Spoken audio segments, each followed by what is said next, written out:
So hey guys, welcome to today's video. Today's video is very interesting because it's a positive video. It's a happy video in the sense that you have now gotten a job offer. You've been applying for jobs, you've been going for interviews, and you've finally been given an offer. Congratulations.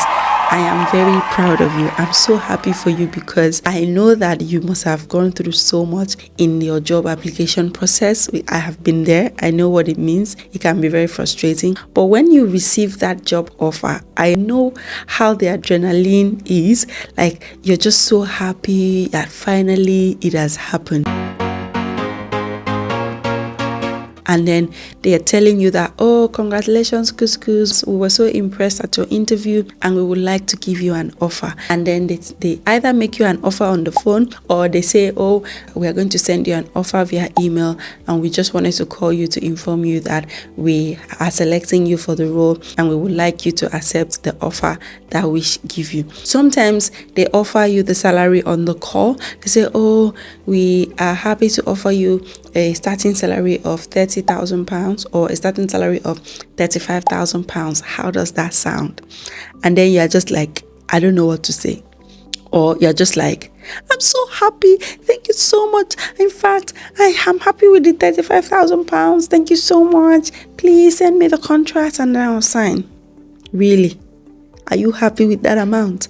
Yes, you were looking for a job for months, but the fact that they have offered you the role and they have given you a first offer does not mean that that's the best offer you can get from them. I guarantee you that the first offer is always not the best offer. I challenge you to make sure to negotiate any offer you get.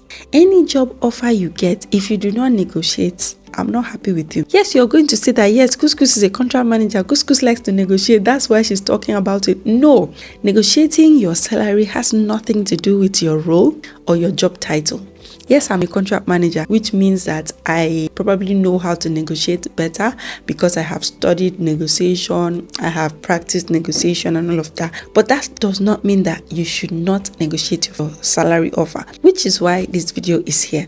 I'm making this video to guide you on how to negotiate your salary offer. Do not always accept the first offer because the first offer is not always the best offer. Always try to negotiate. So I'm going to be sharing my experience of how I have negotiated my offers over the years and how you can use these tips to help you negotiate a job offer that you have been given. So usually when they give you the offer, they'll either call you on the phone or they'll send an email and then maybe they send you a contract. But before they send you a contract, they would ask you to accept the salary offer that they have given you so that they will now go and draft it into the contract. And that is the best time for you to negotiate the salary. The moment they give you an offer, that's the best time for you to negotiate because it has not yet been written down in a contract. But let's say that maybe the first offer they give you comes with a contract. It is not too late. You can still negotiate. Let me share an instance. I'm going to share an instance. In 2023, I got a job offer. I was in Nigeria and I got a job offer in the UK. They called me on the phone and they were like, we're so impressed at the interview. We felt like you performed very well and your skills directly aligns with this role. And we're happy to offer you this role with a starting salary of XYZ.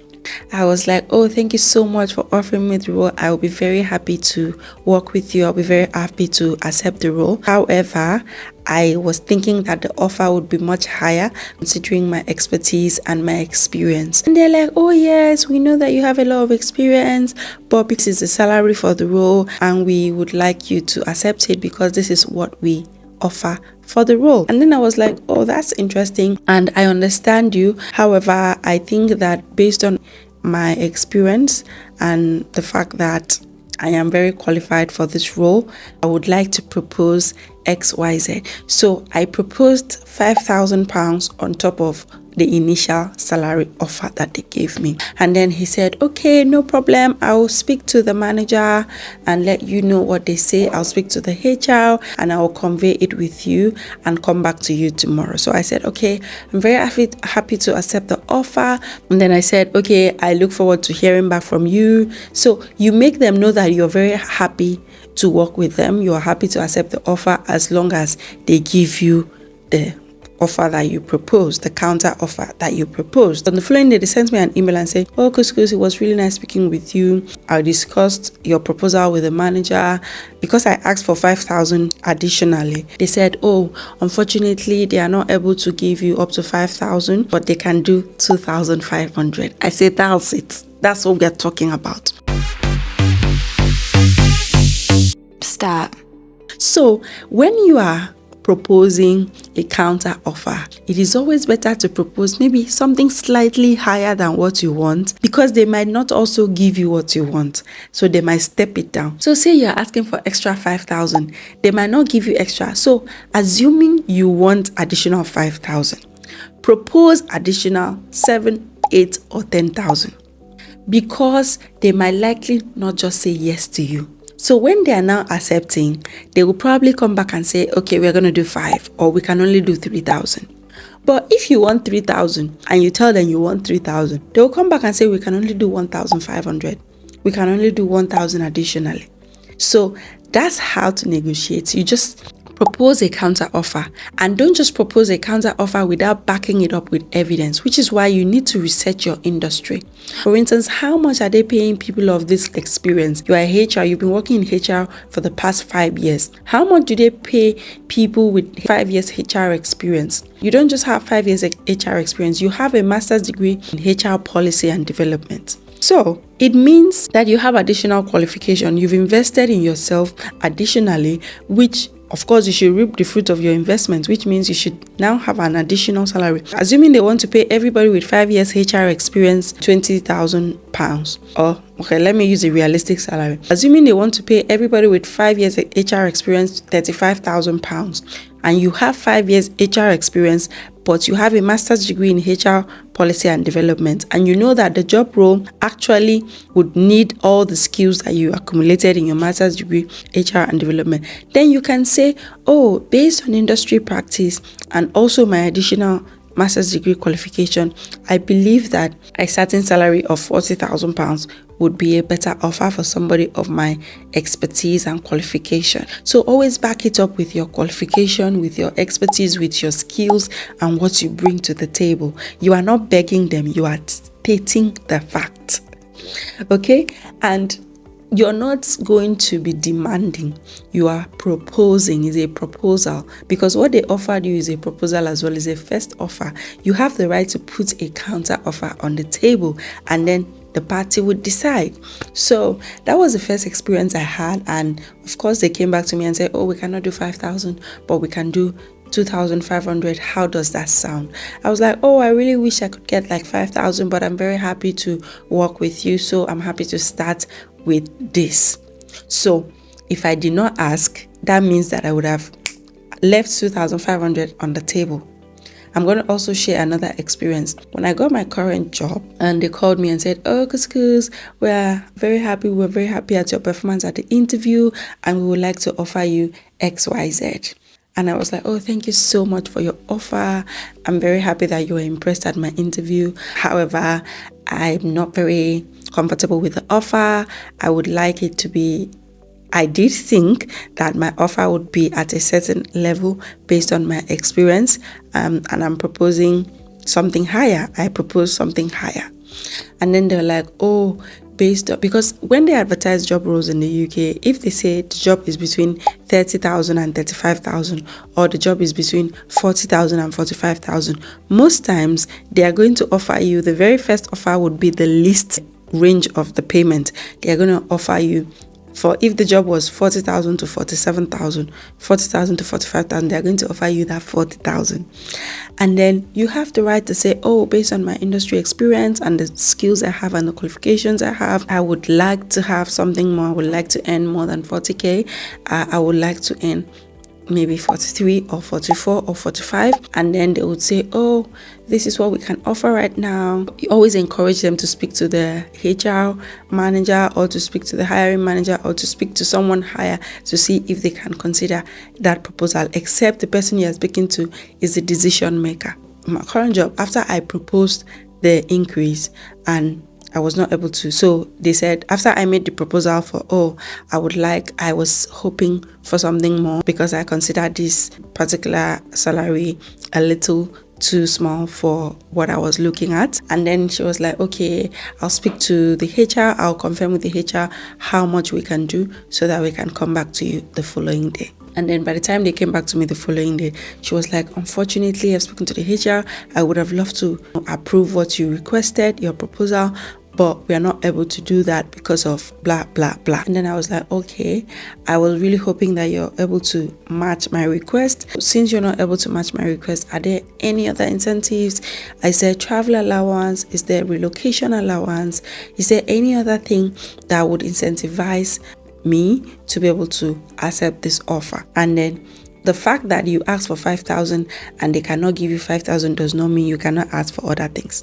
You can ask for remote work. You can ask to work hybrid. You can ask for travel allowance. You can ask for other benefits. For instance, you can ask for a sign-off bonus. So when you are in management level and you change jobs, you change from one employer to another, there's something called sign-off bonus. I don't know if it's sign-on bonus or sign-off bonus. It's an amount of money they give you for starting that new job. So you can ask for that, and you can ask for relocation allowance. Relocation allowance is usually, say you are coming from Nigeria to take the job in the UK, or you are moving from one city to another to accept that job. You can ask for a relocation allowance. You can ask for a removal allowance. A removal allowance is an allowance that you are paid for moving your items from your current house to another house that you're going to get because you've accepted that job. So when you're moving houses after you change jobs, you can ask for removal allowance. So they can give you removal allowance to pay for a moving van, so the van will come and move your things to your next house, or you get a van and then when the van moves your things, you are reimbursed for that. I have a friend who the company offered to actually send a van over to her place to help her move her things. So you can always ask for other things. If the job says you must come in 5 days a week, and maybe they are not agreeing to the salary proposal that you made, you can always ask, okay, can we also be flexible in how many days I can come into work? Can I work one day at home at least to save cost? Because if I was earning this amount of money, it would cover for my 5 days transportation to work.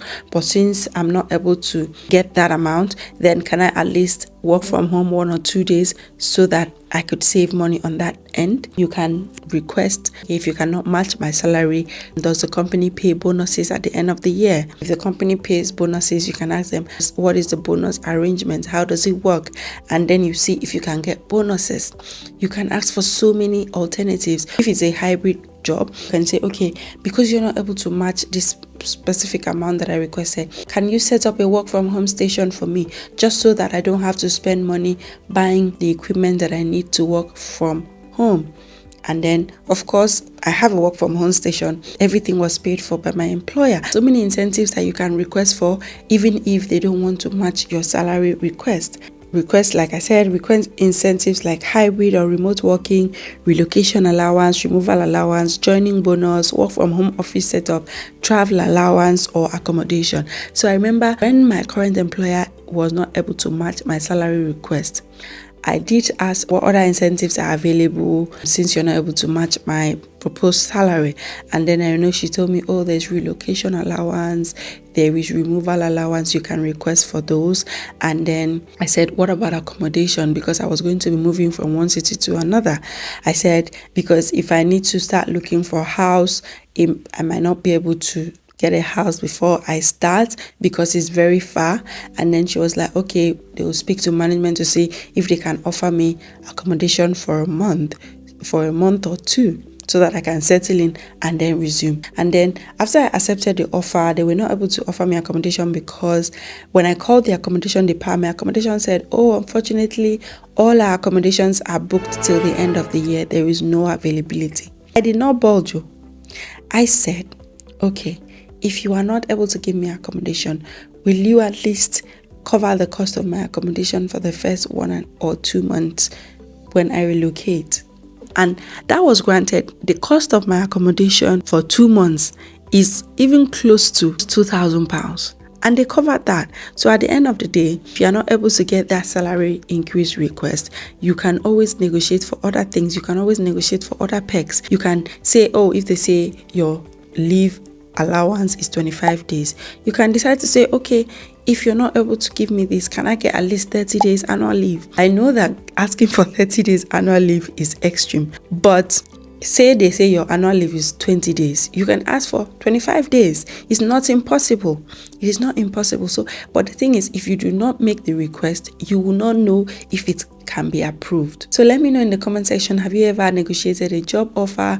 What was it like? Did they accept your proposal, or did they not accept, or did you negotiate an alternative benefits? Did you ask for anything alternative, like maybe travel allowance or incentive, bonus, and the likes? So that's my experience, and I know that I will never accept any job offer without negotiating, because not negotiating is like just leaving money on the table, and you don't want that. You want to ask for any and everything that is available and make sure that you get everything that is available. It is better for you to ask and they tell you, oh no, than for you not to ask. And a lot of people think that if you negotiate an offer, they will reject the offer, they will withdraw the offer. If you negotiate an offer and the first action the organization does is to withdraw the offer, that's a red flag. It means they are not good with communication. It means they don't even think that you should have a voice of your own, or that you should share your opinion. Is a bad sign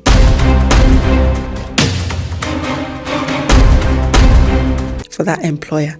But if you negotiate and they are not able to match it, they should be able to tell you, oh, we are not able to match it because of this. We're not able to match it because we are currently downsizing. We're not able to match it because our finances are not at good standing at the moment. Or we're not able to downsize because we're hiring so many people at the same time. We may not be able to match that salary request. So when you negotiate, they should speak to you first on why they cannot accept your offer, and then you can propose alternative benefits, incentives, and see how they react or how they respond to it. So that's it, guys. I wish you guys the very best. Let me know in the comment section what you think, and if you have any questions, let me know. If you're currently job hunting, feel free to look around the channel and get tips on how to write your CV and cover letter. And also, if you are preparing for an interview, if you are job hunting, you have applied for jobs and you've gotten interview invites and you don't know how to prepare for an interview, feel free to book a consultation with me and I will coach you on how to excel at an interview. Considering my past experience, I always get good and positive feedbacks at every interview, so I know that I can coach you. And I've also coached a lot of other people who have come back to give me good and positive reviews. So that's it, guys. Let me know if this video was helpful. Make sure to subscribe, like, and share this video to other people. Share in the comment section what your experience of negotiation has been like. Have you ever negotiated a salary? Let me know in the comment section. And if you want me to make any other video, if you have any other video requests, let me know in the comment section as well. I'll catch you guys in my next video. Bye.